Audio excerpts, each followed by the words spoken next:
Hello, everyone, and thank you for joining me on another week's episode of Sitting Down with Scholars. I'm Jordan, and I'm joined by Ira McIntosh. Can you start off by telling myself and my guests a bit more about either your career in research or your research interest? Went all the way through grad school years and years ago, and then took 10 years off and decided I hated everything that I'd studied before.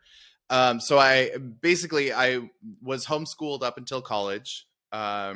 I got my undergrad at Whitworth University in Spokane, Washington. Got my Bachelor of Music in Vocal Performance, and then immediately went on and got my Master of Music in Vocal Performance. I hadn't intended to do a master's directly out of my bachelor's, but I showed up to a voice lesson one day, and my advisor was like, so University of Montana is looking for a teaching assistant, and you're going to go over there and audition this weekend. And I was like, what? I auditioned, and they basically told me, great, you're in. I didn't even have to do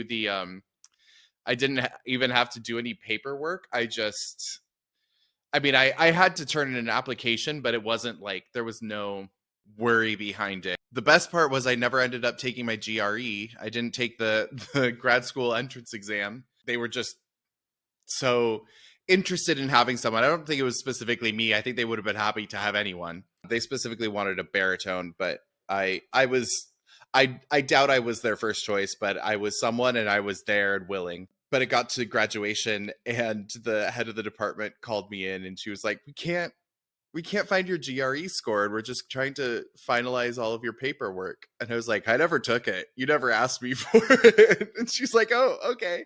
Well, we'll figure something out. I have no idea what they did, but yeah, I never had to take it.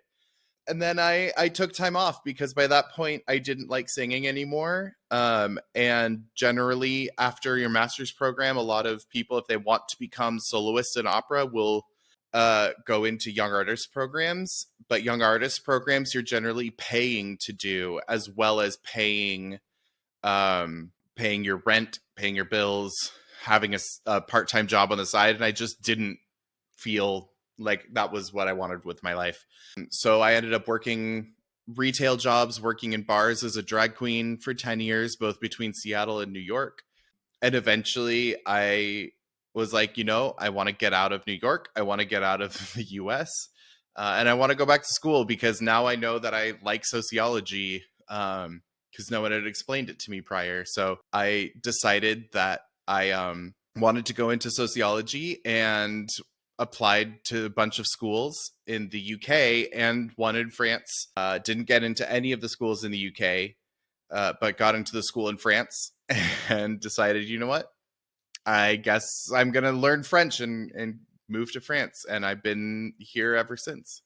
Oh, and I got I guess the in-between part is I got my second master's degree. I got an MA in global communications at the American University of Paris. Okay, and one of the things so first of all, I know with the UK, just for context, the GRE isn't something that is typically a UK-based admission because of probably how our university systems work, because of, as we've discussed outside of the podcast, the whole bachelor's degree, master's degree having a research element attached to them rather than necessarily being more coursework specific. There is coursework, obviously, but it's an element. There is a research element, but it's interesting to really hear about the diversity of your journey, and equally the fact that one thing that is probably going to be quite interesting for other people is the fact that you went from being homeschooled, which I imagine is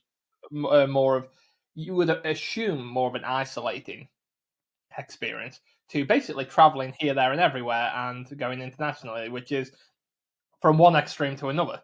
I mean, I think that's one reason why I do a lot of traveling and why I've tried to go across the globe. We were a little bit non-traditional with our homeschooling, and I don't mean that in like an unschooling way. I mean that I grew up in Washington State in Seattle, and Washington State is particularly helpful to homeschooling. It's not even, homeschooling isn't even legal in the entire United States. It's a state by state law. But Washington just happens to, it not only is legal, but the government is very willing to let parents homeschool their children and provide like curriculum conferences and training for parents and things like that. So we also, something that's really common in several of the states that allow homeschooling is co-ops. And we were part of a couple of co-ops. One of them was just a group of families where the moms all kind of got together, and they wanted us to have friends. So we would just meet at the church once a week. And we would have some kind of theme each week. We'd do a craft. We'd have gym time. Occasionally, our parents would bring in some extra teacher, or we'd go on a field trip to like an apple farm or a firehouse or something. But for the most part, it was mostly social. And then once it got to high school, my sister and we had been taking Latin from an early age from external sources. And kind of the nice thing about homeschooling is you're able to push yourself a lot more academically. You either can go one direction, which is not academic at all, or you can be really super academic. And we were that second kind. So by the time we got to high school, my sister and I were needing AP courses. So we were needing like really high level government courses. We were needing pre-calculus. We were needing like high level chemistry and physics and human anatomy and biology kind of courses that were harder for my parents to teach. Although it turned out my dad was my AP government teacher, so it is what it is. But so we ended up going to a different co-op where how that one worked was you paid into it. So the when you paid, it paid for like any textbooks that the students needed, or if we had to bring in external teachers, we could pay those teachers a little bit. But for the most part, all of the teachers were the parents of the students at the co-op. So I was taking English courses from someone who had their PhD in medieval literature, and taking math from someone who had their PhD in mathematics. And I mean, I think I was very privileged in that I had parents who were very aware that homeschooling could become a dangerous system, because a lot of evangelicals and very alt-right people use homeschooling as a way to indoctrinate their children more easily. But I luckily, my mom was a former public school teacher and my dad's a judge. So I got very lucky in that my parents were aware of that potentiality. And so they made sure that throughout that whole process, we were learning history from as many sides as possible. We were visiting indigenous reservations. We were going out and going to apple farms, like I said, like meeting people who are actually working instead of just sitting in a room working on homework. Like they made sure that we were experiencing things and understanding that the world is bigger than just what is taught in public schools. So in that way, I was very, very lucky. But a lot of homeschoolers kind of get stuck in that ultra traditional conservative arena, and I just was lucky that I didn't get those parents. It's interesting though, because like you say, in one respect, it's potentially, by the sounds of it, made you very open to the inherent, I would say, value in sociology, in the fact that you are more accepting of different cultures, even though, as you yourself said, not necessarily in a more socially isolated, but you are inherently, most people would presume that homeschooling would be that way inclined, rightly or wrongly. And I do think I think it's interesting though. I know obviously there's homeschooling all around the world, and I'm not trying to pivot this entirely into just a topic on that, because it's a topic in itself. But the co-op idea is fascinating. The fact that, like you say, you're learning from mutual parents of other kids that are in the same situation or a similar situation as yourself, and you have more. It's a even though it's homeschooling, it's more community-led schooling, because it's the whole. It takes a village to raise X, and which is, I suppose, really what schools at their heart were designed for, rather than. But it's interesting because I know I can speak from when I have to do a school governor role, and one of the things I do in my spare time. And there are a number of kids that go down the homeschooling route when the system's failed them to an extent, but you can very much tell they will be very isolated. So I sympathise with the parents because they aren't taking the child out because they feel like they've got the choice around that. They feel like they've got no choice, but then are isolated regardless. And because there's pressure currently from the UK side to really try to deal with that. That is part and parcel of the issue, because when you're in the situation where you've almost got that potential issue where there's that bias against homeschooling in society by councils and colleges, the problem I would say is it puts people in a position where they have no resources, no tooling, no support, and it's more like, well, we aren't going to put that there because we want you to be in the main system. That it's all stick rather than all and even some carrot.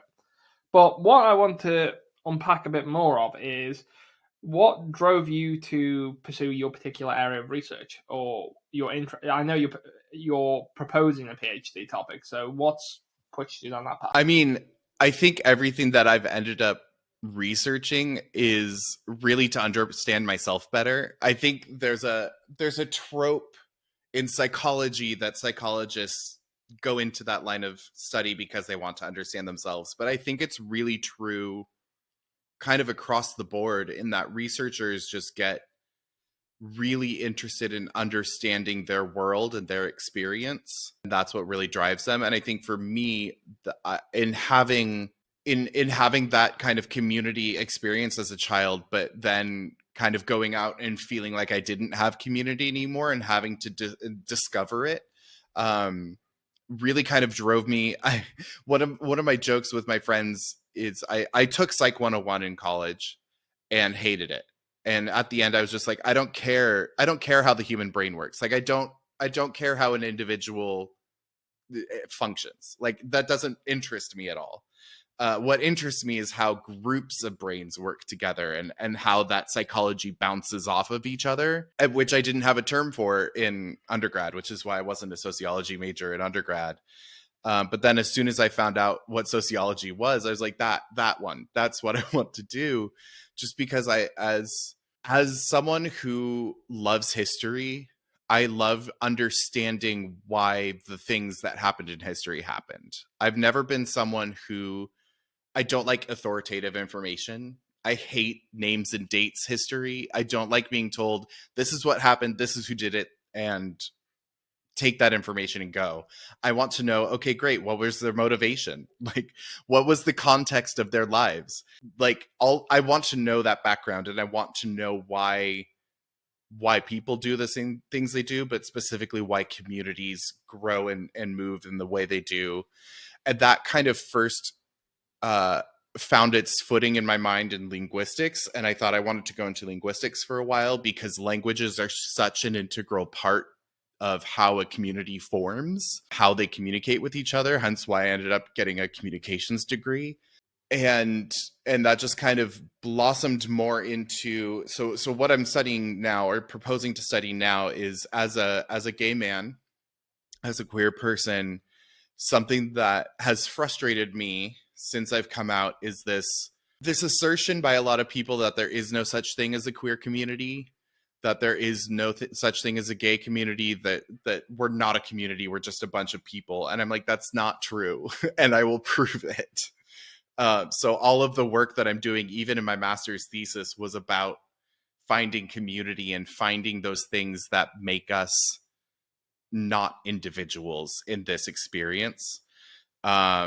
And so, like, my master's thesis was specifically about how queer millennials found or created a cultural history for themselves on social media in the early days of Facebook and Instagram. And it wasn't about, like, specifically saying, I'm gay, look at me doing all these rainbow things. It was, what are the signifiers on people's social media? Like, what words are they using? What pages are they reposting? What are the things that make it that give our community its background? Like, where are the codes, where are the languages in here beyond just saying I'm gay, you're gay, therefore we must be friends?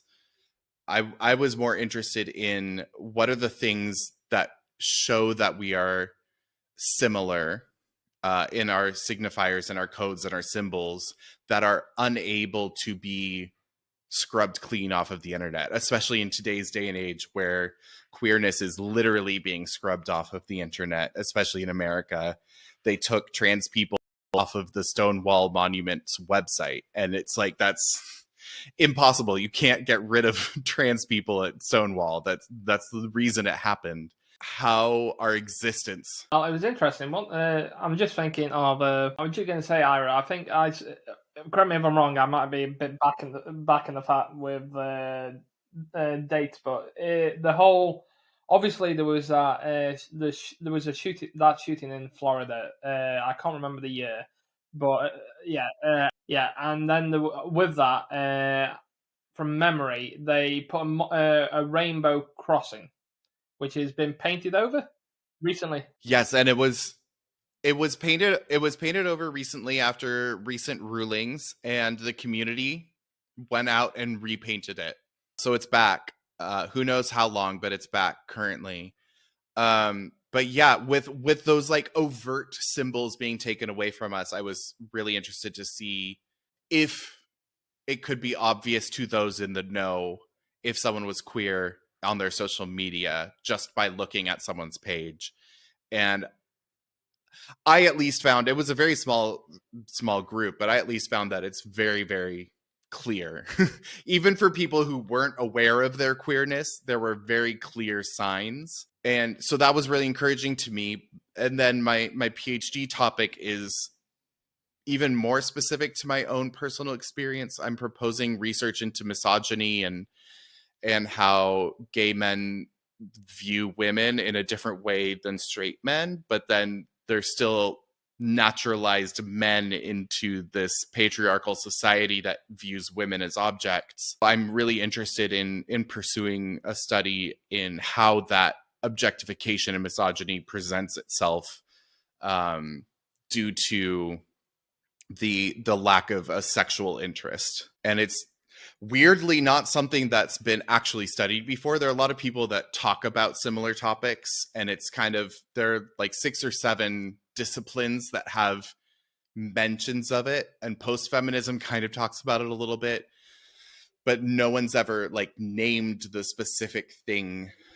And so I'm proposing the creation of a new theory that can help us in feminist studies and gender studies to name this phenomena and help us work through it. Because I'm of a mind that you can't work through an issue unless you're able to recognize it and name it and become aware of it. And then once you're aware of it, you can say, okay, great, here are the steps we can take to move away from this bad thing.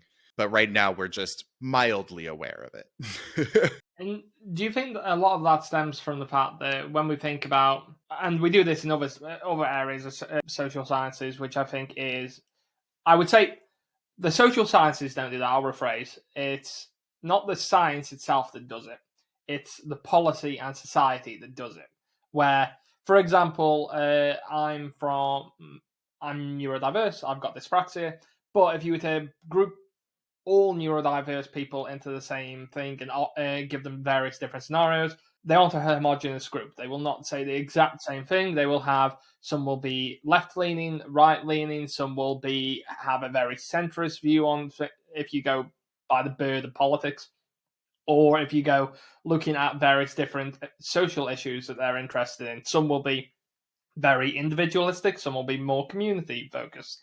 And that's because the spheres of influence that make up those individual perceptions are very different than what that one group belief is. And I do think it's a shame in in policy and in how we approach society, that we tend to think, oh yeah, all of these people think exactly the same, regardless of how they've been raised, their background, their culture. Well, and that's one of the issues that we have in gender studies and in queer studies in general is queer individual experience. In that not two people experience their queerness in the same way. So when you're trying to come up with theories and you're trying to name phenomena within. Okay, Ira, we've danced around some of these topics in the earlier segment, but particularly around the impact that you want to achieve or hope to achieve with your work. But what would that look like to you, either for the field, which you've explained to an extent is coming up with how that would benefit sociology or science and policy as a whole? Go a bit more broader. Yeah, for sure. I mean, since it's a burgeoning area of research, it's we're talking about decades, and we're talking about very few researchers who have been a part of it, and relatively few. I mean, there have been many researchers, but relatively few researchers who have been part of it. So we don't. It's hard to make policy off of a couple decades of research, and it's hard to make any sweeping generalizations over things that we haven't been able to study longitudinally. So I'm what I'm really hoping to do is to contribute to the vocabulary, because that's something that, as someone who had originally looked into linguistics as a place to go, I find vocabulary to be extremely important. Again, if you can name something, then you can deal with it. And I think at this point we're just in a place where we don't have a lot of names for things, partially because queerness it's something that's hard to define historically. Again, because they didn't have names for it. I was just listening to a podcast today where they were talking about the Gilded Age TV show, and there's a gay storyline, a gay romance storyline on it. And one of the characters tries to come out to his family, but there's even the term gay didn't exist at the time. So he's just sitting there trying to express his feelings to his family, and they don't understand necessarily because there's no succinct way to say it.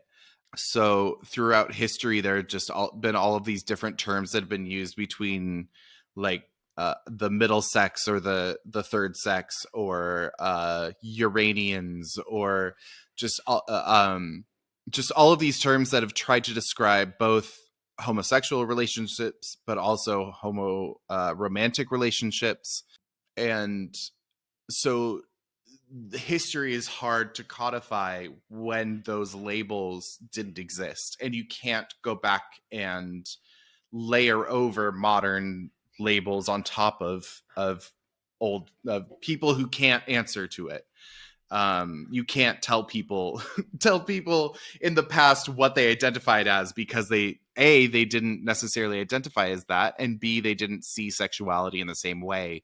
It has created a really difficult spot for us to be in policy wise, because all of a sudden we have words for these things, so it looks like it's new and it looks like it's a trend, and conservatives are able to say, oh, this is just something that's been it's a fad that's happened since the 90s, like it's just this new thing. Like, why are you trying to change our traditional lives because you want to do something new and out of the ordinary? When in reality, as researchers, we can say, no, this is people have been like this since the beginning. We just weren't able to say what we are or who we are in ways that made sense to people. So policies are really difficult, and culture is really difficult to shift when culture derives from the terms people use for things. I mean, you look at the struggle for marriage equality. Marriage is a term that's been defined for the past couple of centuries. Like, as modern marriage as we know it is something that's been defined for the past, I don't know, 500-600 years. So it's something that we easily understand. And so when you try to change a definition and include more people into it, it seems scary, because it seems like you're trying to add in people who are just, you're trying to change something because of a trend, when in reality it's people that have wanted these relationships, this sort of relationship, since time immemorial, but didn't have a way to express that.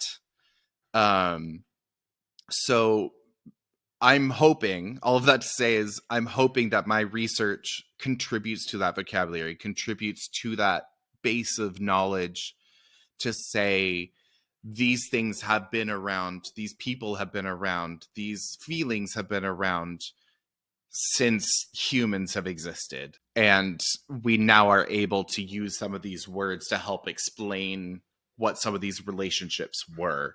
Basically, I just want to make people's lives easier on both sides of the aisle by saying that, by giving us ways to talk about it, because right now we don't have enough ways to talk about it that make sense to both sides. I think it's interesting though, because like you were saying about from a historic perspective, we phrase that you hear all the time, when records began. At one point, that doesn't mean that the information doesn't exist. It just means we started recording it from that point.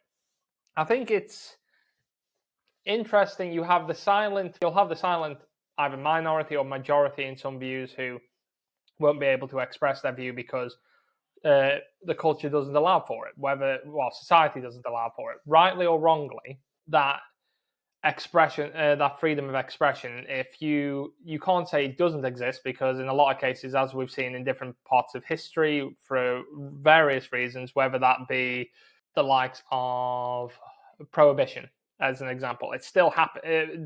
Drinking still happened in the States, and it didn't stop that behavior. It just forced it on the ground. And I think it's interesting from a historic perspective of how I think history and how we view historical figures. I'm sure you've had the same question put to you at one point. You know, if you were planning a fictitious dinner party, who would you have around the table? And I think one of the things we forget is how different people hundreds, 200s, 300 years ago, and that's not just meaning on whether it be, I would say, more, I don't want to, recent isn't necessarily the right term, but things that are culturally topical very currently.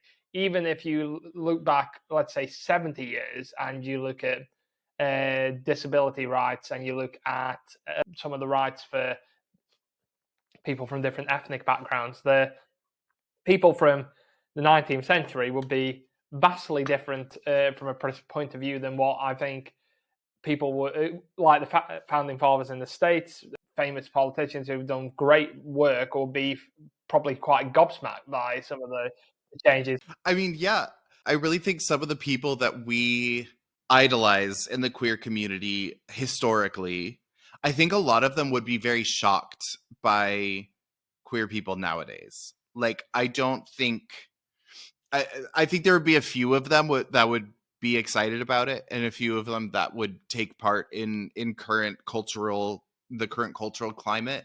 Like Oscar Wilde, I'm sure he would be all for pansexuality and just free love, and he would be all over it. I think he would be fine. But I think there are a lot of people throughout history who, if you sat them down at a table with modern people in gender studies, or modern gay politicians, or took them to a lesbian bar or something, they would be shocked and would be like, why would you want to do this? Like, this isn't proper, this isn't right. Even though they are similar people and have similar feelings and similar experiences, the mores of the time would have expected different things of them, and they wouldn't have, prior to even the 1920s, being gay wasn't seen as wasn't a sexuality. It was just something, it was just a minor bit of who you were, that you happened to be interested in people, but you still had a societal role to play, and that took precedent. So I think a lot of historical figures would be quite shocked that nowadays we make it a part of our personality and say it out loud and say, this is who I am, and this is a huge part of who I am. because I don't think they would have seen it the same way. I think it's also interesting to think on the flip side of that, where you might have allies who you would never have expected to have allies in. People that jump out to me, I'm only thinking of or Shakespeare would probably have been. I mean, there's a number of different views that a lot of his plays were very much taken from, very much a snapshot into uh, femininity, what would be queer theory that wouldn't have really been a thought, remote thought at that time. But I mean, there are a lot of theorists that say that Shakespeare might have himself have been gay, but again, that's not something we can label him with because they wouldn't have seen it as that at the time. But yeah, I think you're right. I think there are people that that wouldn't have aligned themselves with it at the time, who, if they saw how we talk about it now and the place in society that queerness has, I think they would be like, yeah, that's fine, cool, whatever. well, it's even the same with, you don't even have to go from say, like you say, the queerness or those types of points. You can equally, how you might have had people who were in marriages that, since divorce became far more of a popular route that for many to take, that you might have had supporters there. And it's interesting to think how some historic figures, like I'd imagine, from just thinking of fictitious writers, the likes of C.S. Lewis, I can imagine being very much a supporter, whereas I would probably argue the likes of some, Tolkien probably certainly wouldn't have been, but Lewis, I think, would have, even though they were friends. Well, and they both were Catholics who had both fought in a war that fundamentally changed them. But yeah, I think you're right. I think C.S. Lewis was a much more progressive thinker, mostly because Lewis was a philosopher and Tolkien was a historian. And the way those two kinds of minds work are very different. No, I'd agree. And don't get me wrong, I think both of their works for different ways are really really interesting. But it would be interesting to, particularly I think with those two authors, is see how if you sat them down and presented them with what today's world looks like and see how they interpret it differently, the fact that they're friends would enable a far more interesting conversation, and in this fictitious dinner party would be far more interesting to. And then you add on their idol George MacDonald on top of that, and I think it would be a very curious conversation, because I don't think he would agree with either of them. It would be a lot of arguing, but a lot of very interesting arguing. And I think that's the other thing that I like about speaking to people in the humanities and the social sciences.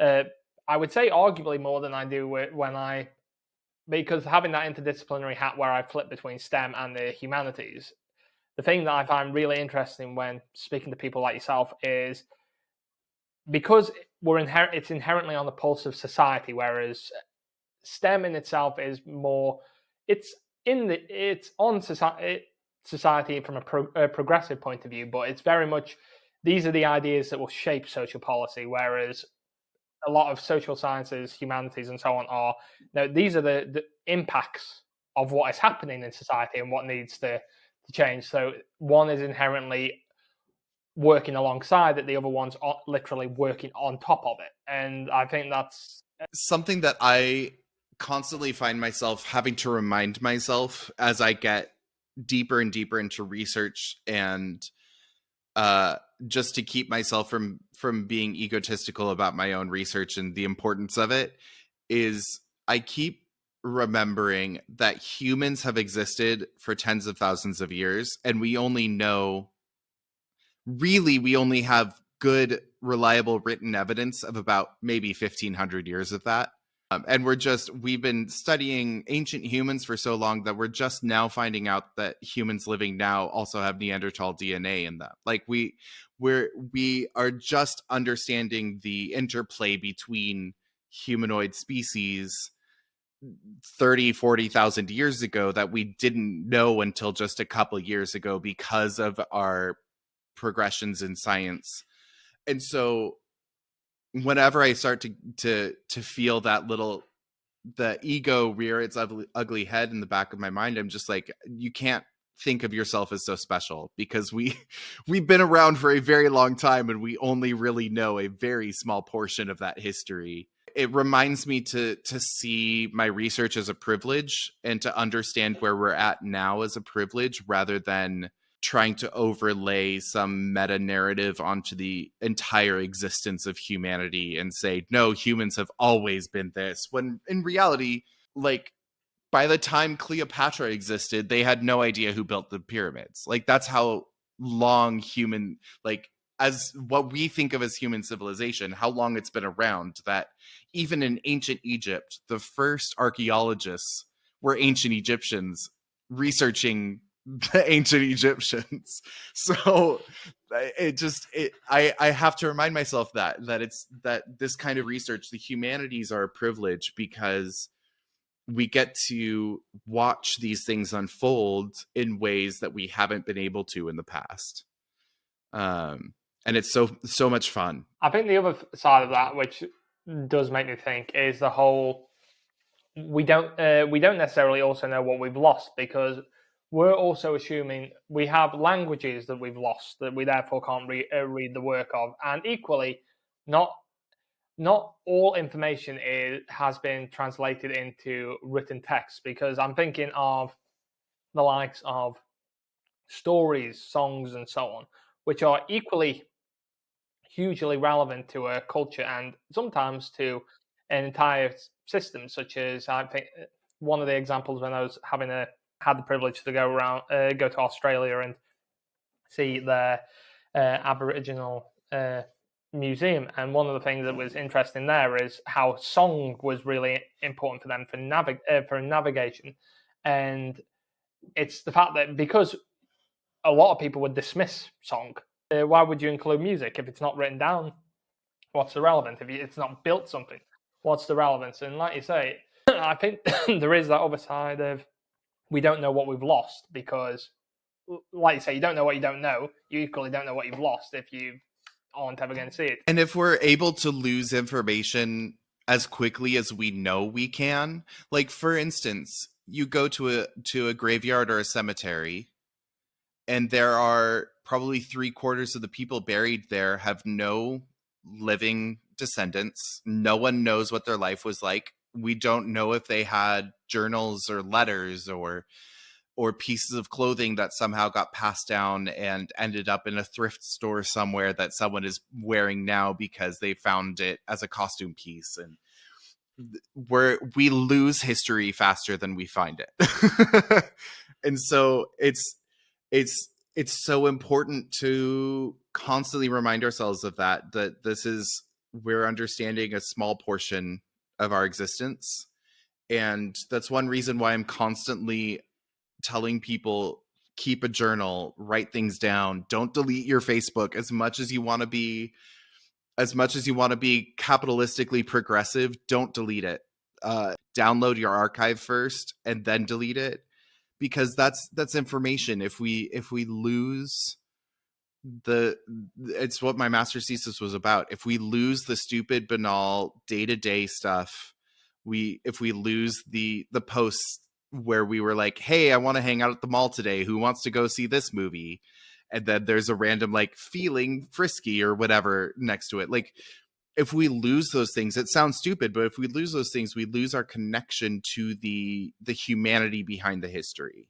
Like, history isn't just big political world events. It's the fact that someone went to get coffee, and when they went to get coffee, they happened to sit next to this other person that they had a conversation with, and they may never see that person again, but that conversation is community. And we need to see that evidence of community and of existing as a person in society, in order to take history from this lofty names and dates place into remembering that my grandma was born in 1924. Like, she remembers the Great Depression, or remembered. She's not alive anymore, but she, like, we lose those connections to our past if we purposely get rid of them, or if we don't ask enough questions, or I don't know. I just get really I just get really passionate about banalities. I think they're just as important as the newspaper headlines. I'd rather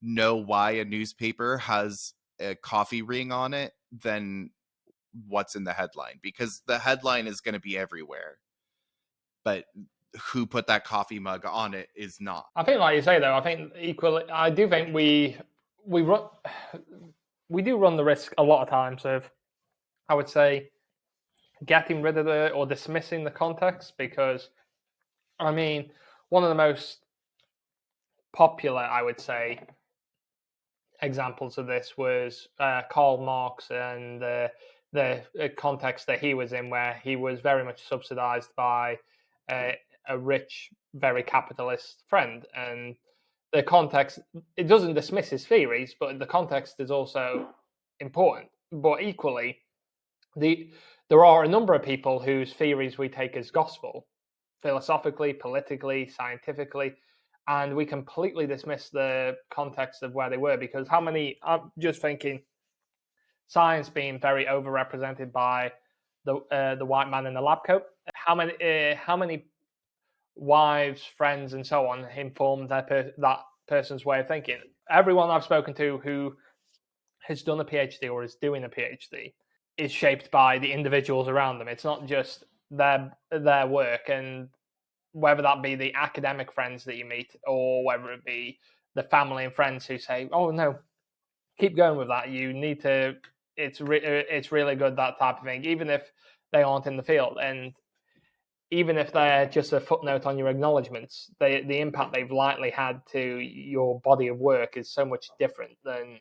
I mean, it's in the same vein that with my music background, I think about all of the composers who, I saw a joke online today where someone was like, "Oh, in the past they didn't use AI; they just stole their wives and sisters' work and passed it off as their own." And I'm like, partially, but a lot of the time it was because politically those women weren't allowed to publish, and the only way they could get their work published was if their brother or their husband put their name on it and published it for them. Now, there are obviously situations where, yes, the husbands or brothers were stealing the work and publishing it on their own, but a lot of the time I'm thinking like Fanny Mendelssohn, Felix Mendelssohn's sister, or Alma Mozart, not Anna Maria Mozart, excuse me, who Wolfgang probably didn't write everything that we attribute to him. Some of it was probably his sister's that she couldn't get published, and so they published under his name. The Schumanns, Robert and Clara. Clara could have gotten some stuff published under her name because she was a famous enough pianist, but she had a weird relationship, not a weird relationship, great relationship with Robert. We have their joint journals. It's beautiful. It's, if you ever want to feel like your romantic relationship is not good enough, you shouldn't read their journals, because they were so very in love in such an annoying way. But she held herself back from writing more because she wanted her husband to get more glory, and he was like, "No, write more," and she was like, "No, but you." So if we get rid of context, then we suddenly lose the actual writers of work, or we lose the actual inspirations and the context. Context is everything. Something that I've honestly, probably the base of why I love context so much is growing up as a Christian. I grew up as a little gay boy, and hearing in church every Sunday that I was wrong for feeling so, and I poured through my Bible. I had concordances, I had biblical background dictionaries, I had multiple versions of the Bible. I had the Blue Letter Bible, which allows you to go through and see the original words that were used in the original language. Like, I was so deep into it that I was learning the context and writing footnotes. Like, my old Bible just has hundreds, like every page is filled with notes. And I think that taught me, either purposefully or not, taught me that context is almost more important than what's actually written on the page. because if you don't know what was happening in the writer's life, if you don't know what was going on politically, if you don't know how their day-to-day life worked, you can take things in a completely different direction than they were intended. For the Bible, it goes for everything. It goes for, if we didn't take context into consideration, we'd think the Iliad and the Odyssey were actual history. Like, we would think Beowulf was literal history, and they're not. They're epic poems that teach us about points in history, and they teach us how people felt about those points in history, but they don't tell us literal history, and we wouldn't know that if we didn't have the context behind it. I think that's a very good point, but I also, as someone who's got very much an interest in education, I do wish that we need to somehow, I don't know how, and I would, this is $1 million question, is teaching when you teach context to people and content, there seems to be an awkward situation where some people don't really get the content, hyperfixate on the context, or the vice versa of that, because I'm thinking of examples where there are people who take whether that be the Bible as just literal. As an example, you can also have examples of where, let's say, I can remember seeing interviews with people where they said, "Oh yeah," they show them pictures of Jurassic Park's Triceratops, the original one, and they said, "Oh, that's a cow." I'm thinking, "That's a what?" And you think, there needs to be some way of teaching people the nuance, not necessarily to say this. You can take a lot from this body of work, whether that's the Bible, the Iliad, scientific fact, and equally teaching people when thinking from a STEM background. STEM changes. It's presented in school as this is object fact, but it does evolve. It changes in time based on the tooling that we get, the techniques that we refine, and it changes. And I do think in science teaching, we don't teach this was the context that this was written in. It was right for the time, but it's now wrong, or it's still right, but this is what we know better, and this is why we should never do this type of body of work again. That again isn't really discussed quite how it should be, and I think part of the problem is the fact that we have an education system in virtually every country which is overstretched and can't possibly go, okay, we need to teach them maths, and we need to teach them the history of maths, we need to do the practical applications of it. Where on earth are we going to find this time plus teaching them how to be kids? And so as a former teacher who still works in education, I'm not solely bagging on the people who work there, because it's largely can be a thankless task, but there needs to be some way of leaving people with that element of philosophical thinking where they can question rather than this situation. Well, and that's where community comes in handy, because you can only teach so much in school, and that's why you need people outside of school who are able to, like, the old cliche of the kid comes home from school and the parents say, "What did you learn today?" And the kid's just like, "I don't know, something," and then runs off and does whatever they want to do.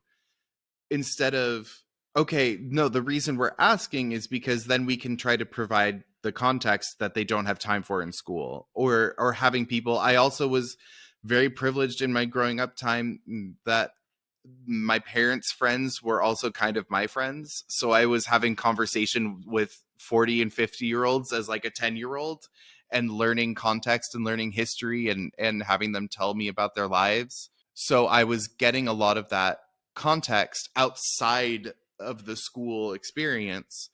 And unfortunately, just because of capitalism, kids don't always have access to that. And so they're left with just what school teaches them, which again is important.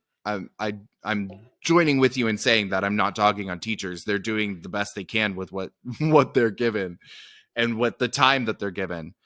But there does need to be a community element in education that helps kids see that other side of it, the why to the math, the how to the music, those kinds of things, where you can't just take science at its you can't take it as its at face value. Otherwise, that's where you got into situations in the last 100 years where people were experimenting on other people without their knowledge, because they were just seeing it for the science without seeing it for the humanity behind the science or the purpose for it. And that's where community comes in handy. Yeah, like exactly like you say. Like you say, or like the history behind it, the justifications. And I do think I've said on many an episode of this podcast that there is a key need to teach philosophy in schools, because we keep saying we want kids to think critically. We want them to be really understanding, thoughtful individuals. You cannot do that without, in my view, and I'm a prime example of, up till my PhD, if you asked me from a philosophical point of view what this was, I would not necessarily have had a clue, because the education system is very much your career focused all the way through, and it's just about your career. And even when we both of us talk on social media about various different things, and you have people who say, oh, how is that going to help in the job? Get a job, this type of thing. And you think to yourself, not everything is purely about the amount of money that you get in your pocket. Yes, the money going into your pocket is critically important, because you can't do anything else without money in your pocket generally. The poor hungry poet, the type approach where they are purely doing it because loving what you do is great, but you've also got to be able to fund yourself off it. Well, and that's why I think the over excitement in the education system about STEM frustrates me for that very reason. Not because I think STEM is unimportant. I think it's very important.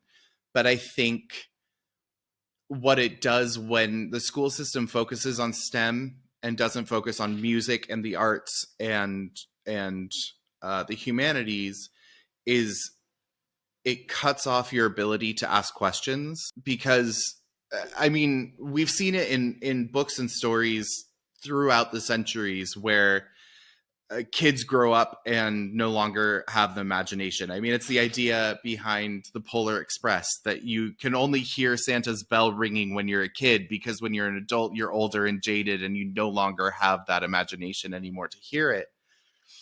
And I think that's why things like fairy tales are so important, and why telling each other stories and art, it's so important, because what it does is it causes you to think, not only think outside the box and think of problems in new ways, but it causes you to ask questions. And imagination breeds curiosity. And I think curiosity is what we need more than anything as humans. It makes me think again of like when toddlers are asking a question and their parents answer it succinctly, and then the toddler says, why? And the parents get mad after the toddlers ask the question why 5 times in a row. But it's the most human thing is to want to know why. And we are so good as adults at cutting off that desire to know why, because we get frustrated because we don't know the answers. And then we just tell that toddler to go play with their toys and stop asking questions. And it kills that curiosity, and it kills that desire to know why things are happening the way that they are. And I think that's the most, if I could leave any legacy on this planet, it's that curiosity is important, and getting people to keep asking questions. I don't mean just questioning authority, because absolutely question all authority all the time, ever. Like, never take anything at face value. But beyond that, just being curious and wanting to know, coming to every conversation wanting to learn something instead of wanting to teach something.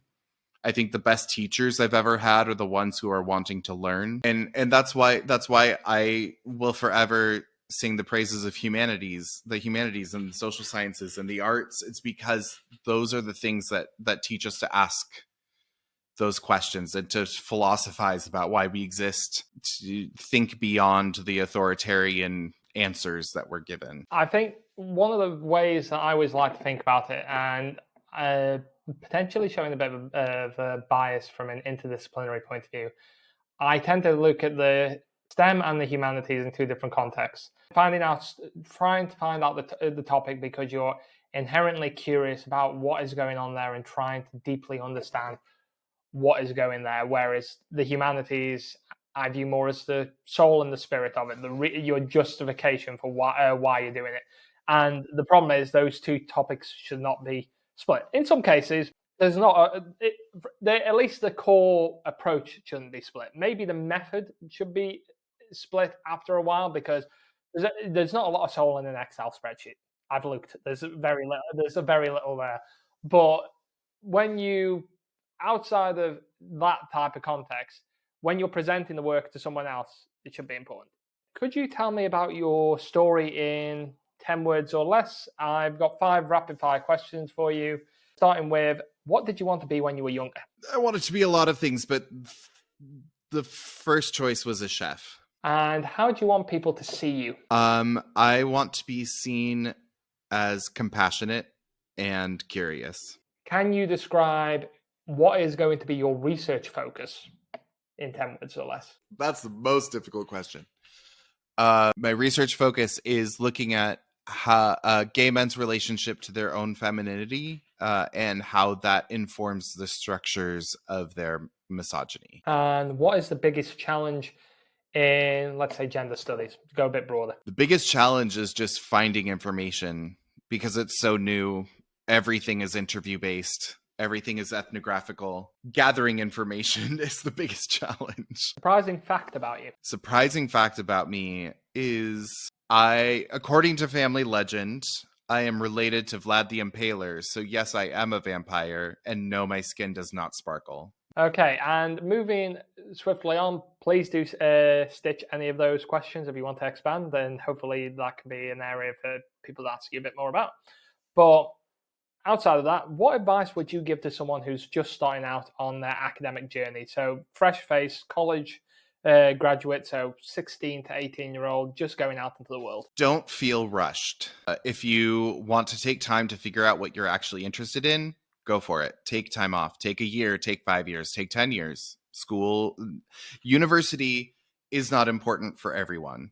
It's good, and I think everyone should be wanting to be educated, but the university setting is not for every person, and there are other ways to learn. So it's also expensive. So if you don't know what you want to do, don't rush into it because there are better ways to spend your money and your time. I want to know from my last guest, what is the thing that is the most misunderstood about your field? The thing that is most misunderstood about my field, I think if I told most people that I'm in gender studies, they would be confused and ask me why I don't have blue hair. I think there's this misunderstanding that everyone in gender studies is wild activist out there with flowers to put in rifles and just kind of the new generation of hippie, when really we're every type of person that you could imagine, and we're just trying to make our world a better place like everyone else. To you asking the question to the next content educator, what would your question be? I want to make it a good one. I would ask, what are some internal biases that you have that you are still trying to work through? That is a very philosophical and on point of our discussion question. So I'm sure whoever has that question will be up for the challenge of answering that. But I just want to take this opportunity to say thank you very much for joining me, Ira, on this week's episode of Sitting Down with Scholars. And as I do each time, what channels can my various guests find you on if they want to follow along for the ride of your academic journey? For sure. You can find me on Instagram at Ira McIntosh. And you can find me on TikTok at The Gay Ethnographer. You also can listen to my podcast. It's called Hypothesis, and it's available everywhere. But thank you, Ira, for joining me again, and thank you everyone for listening to this week's episode of Sitting Down with Scholars. And next week, I'll be joined by another researcher or scholar in any respective field. So tune in for more.